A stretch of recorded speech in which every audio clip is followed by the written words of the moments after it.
तो एक तरफ यहाँ पर हिजबुल्ला इजराइल के बीच जो है गहमा गहमी बढ़ती हुई नजर आ रही है, तो दूसरी तरफ नेटो जो यूक्रेन के साथ खड़ा हुआ है। अब जानकारी मिल पा रही है कि नेटो के जो लड़ाके हैं वो अब युद्ध में कहीं ना कूद गए हैं। लगता है कि रूस यूक्रेन युद्ध में अब नेटो सीधी जंग में कूद पड़ा है।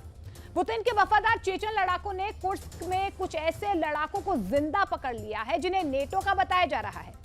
इधर पुतिन ने नेटो के 32 देशों से जंग करने के लिए 15 लाख सैनिकों की भर्ती शुरू कर दी है।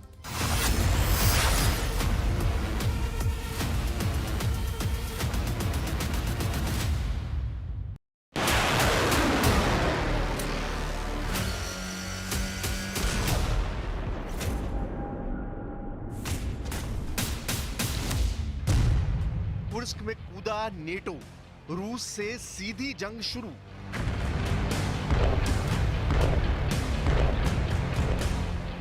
क्या अब हारते हाफते और करहाते यूक्रेनी सेना को बचाने के लिए नेटो के लड़ाके कुर्स्क में रूसी सेना से जंग करने को मजबूर हो गए?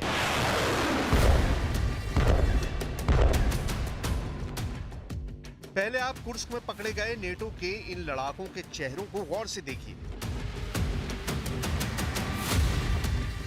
जिन्हें पुतिन के बेहद वफादार चेचन लड़ाकों ने पकड़ा है। फिर हम आपको बताएंगे कि कुर्स्क में नेटो जंग में क्यों उतरा है और क्यों पुतिन कह रहे हैं कि अब नेटो देशों पर सीधा हमला बहुत जल्द होने जा रहा है।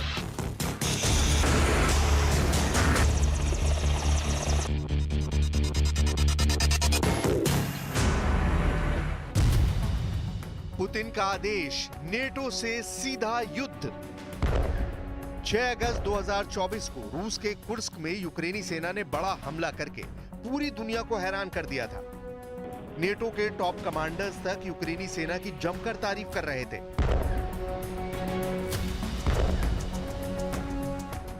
उस वक्त ज़ेलेंस्की ने दावा किया था कि उन्होंने रूस के कुर्स्क में लगभग 1300 वर्ग किलोमीटर इलाके पर पूरी तरह से कब्जा कर लिया है। लेकिन हैरानी की बात तो यह है कि जैसे ही रूस ने कुर्स्क में यूक्रेनी सेना पर चौतरफा पलटवार किए, यूक्रेनी सैनिक मोर्चा छोड़कर भाग खड़े हुए। हालात ये हो गए कि महज 6 हफ्ते के अंदर ही यूक्रेनी सेना न सिर्फ कुर्स्क में बुरी तरह से घिर गई, बल्कि यूक्रेन के पोक्रोव्स्क शहर के बेहद पास तक रूसी सेना पहुंच गई।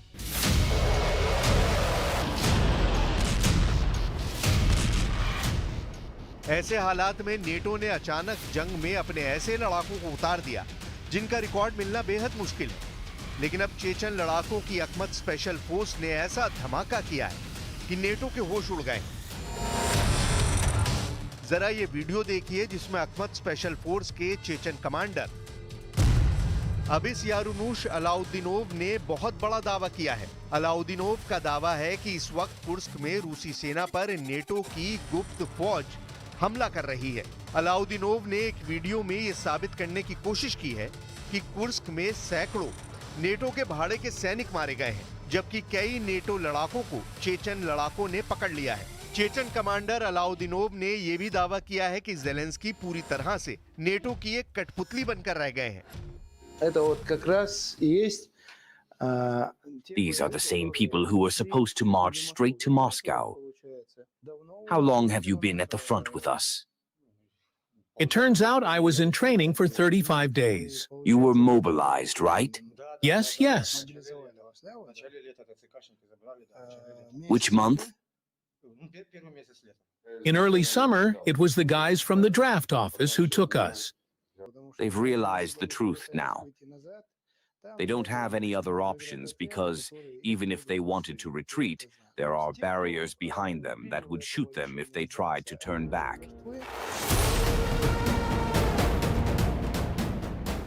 राष्ट्रपति पुतिन पहले से ही चेचेनिया रिपब्लिक के चीफ रमजान कादिरोव को निर्देश दे चुके हैं कि यूक्रेनी इलाकों को पूरी तरह से तबाह कर डालो।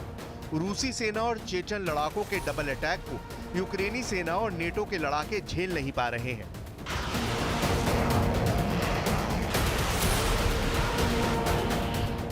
इधर पुतिन ने कुर्स्क से लेकर पोक्रोव्स्क तक एक के बाद एक इलाकों को जीतना और आजाद कराना शुरू कर दिया है। वॉशिंगटन डीसी थिंक टैंक ने दावा किया था कि यूक्रेनी सेना ने रूस के कुर्स्क ओब्लास्ट में काफी बढ़त बना ली थी, लेकिन रूसी सेना ने 15 सितंबर तक फिर से यूक्रेन से अपने इलाके छीन लिए। रूसी सेना इतनी जल्दी यूक्रेनी सेना को कैसे हरा पाई है, इसके पीछे की वजह खुद जाने अनजाने में ज़ेलेंस्की बता चुके हैं।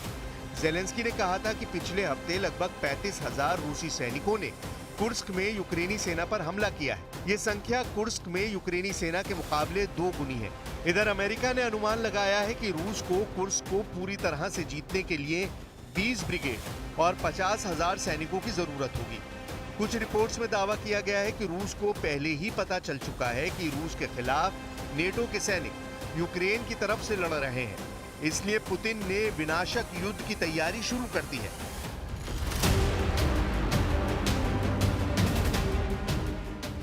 हम आपको कुछ वीडियो दिखा रहे हैं जिसमें रूसी सेना ने ऐसे जब्त घातक हथियारों को दिखाया है जो अमेरिका, ब्रिटेन, जर्मनी और नेटो देशों के हैं। जरा ये वीडियो देखिए। दक्षिणी रूस के रोस्टोव ऑन डॉन में 14 सितंबर को यूक्रेन और नेटो देशों के जब्त हथियारों को जनता के सामने रखा गया। इन हथियारों में टैंक, तोप, मशीन गन और तरह तरह के भारी हथियार मौजूद थे। यूक्रेन में रूसी सेना द्वारा पकड़े गए पश्चिमी टैंक और यूक्रेनी सैन्य हार्डवेयर की इस प्रदर्शनी को देखने के लिए रूसी उमड़ पड़े।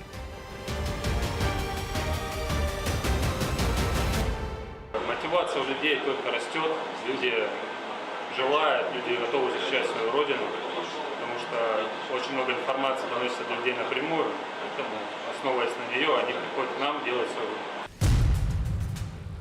दक्षिणी रूस के रोस्टोव ऑन डॉन में जब्त नेटो और यूक्रेन के हथियारों को दिखाकर रूसी जनता को ये दिखाने की कोशिश की गई है कि रूस कुर्स्क के मोर्चों पर जीत रही है।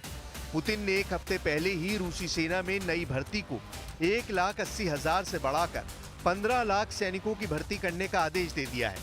पुतिन ने फरवरी 2022 में यूक्रेन में सेना भेजने के बाद से तीसरी बार सेना का विस्तार करने का आदेश दे दिया है। क्रेमलिन की वेबसाइट में यहां तक दावा किया गया है कि पुतिन ने रूसी सैनिकों की कुल संख्या 20,38,000 करने का आदेश दे दिया है, जिनमें से 15 लाख सक्रिय सैनिक हमेशा लड़ने को तैयार रहेंगे।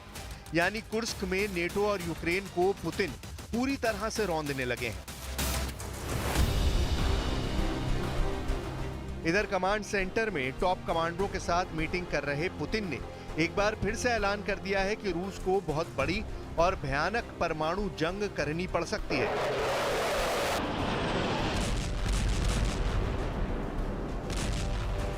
पुतिन ने साफ इशारा कर दिया है कि इस एटमी जंग में नेटो के 32 देशों से सीधा मुकाबला होगा।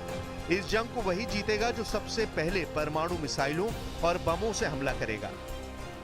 934 दिन से चल रही रूस यूक्रेन जंग में यूक्रेन के दरवाजे पर विनाशकारी परमाणु युद्ध होने जा रहा है। हम आपको पुतिन के बेहद करीबी और रूस के पूर्व राष्ट्रपति दिमित्री मेदवेदेव का वो बयान दिखाने जा रहे हैं जिसके खौफ से ज़ेलेंस्की का खून सूखना शुरू हो गया है, क्योंकि रूसी सूत्रों का दावा है कि रूस यूक्रेन पर फादर ऑफ ऑल बॉम्ब यानी FOAB के सबसे विनाशक हमले करने जा रहा है। रूस के पूर्व राष्ट्रपति दिमित्री मेदवेदेव के बयानों से इसका इशारा कर दिया गया है। ये स्पष्ट है अभी तक रूस ने बहुत ही संयम बरता है, लेकिन अब रूस की परमाणु प्रतिक्रिया बहुत बड़ी है।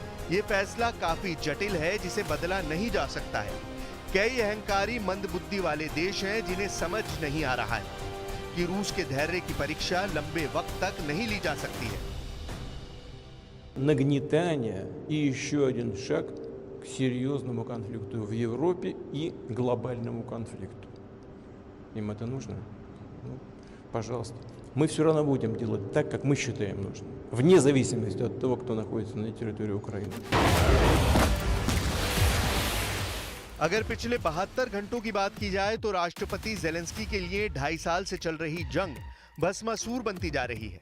वॉर मैप पर यूक्रेन के commander in chief Oleksandr Syrskyi Zelensky के साथ सर खपा रहे हैं।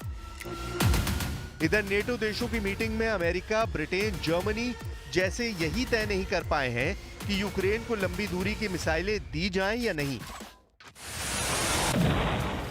जेलेंस्की का साफ कहना है कि अगर नेटो देश लंबी दूरी की मिसाइलों से हमला करने की अनुमति रूस के मॉस्को तक दे दें तो हारी बाजी पलटी जा सकती है। लेकिन दिक्कत यह है कि पुतिन ने नेटो देशों के खिलाफ अपनी परमाणु मिसाइलें तैनात कर दी हैं। रूस से लेकर बेलारूस तक रूस ने ऐसी जबरदस्त परमाणु युद्ध का चक्रव्यूह रचा है कि नेटो देशों की हालत खराब हो चुकी है।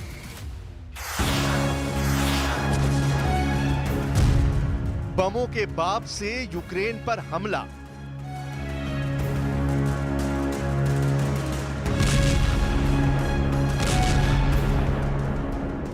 जंग के दौरान राष्ट्रपति पुतिन और रूस के पूर्व राष्ट्रपति दिमित्री मेदवेदेव का ये वीडियो देखिए, जिसमें पूरे रूस को एक बड़ी एटमी जंग के लिए तैयार रहने को कहा जा रहा है।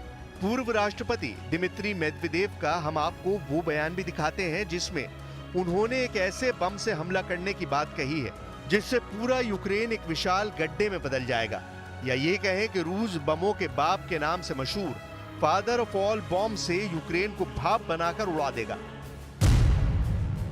रूस के पूर्व राष्ट्रपति दिमित्री मेदवेदेव ने साफ कहा है कि रूस यूक्रेन के ऊपर फादर ऑफ ऑल बॉम्ब यानी FOAB से हमला करने जा रहा है।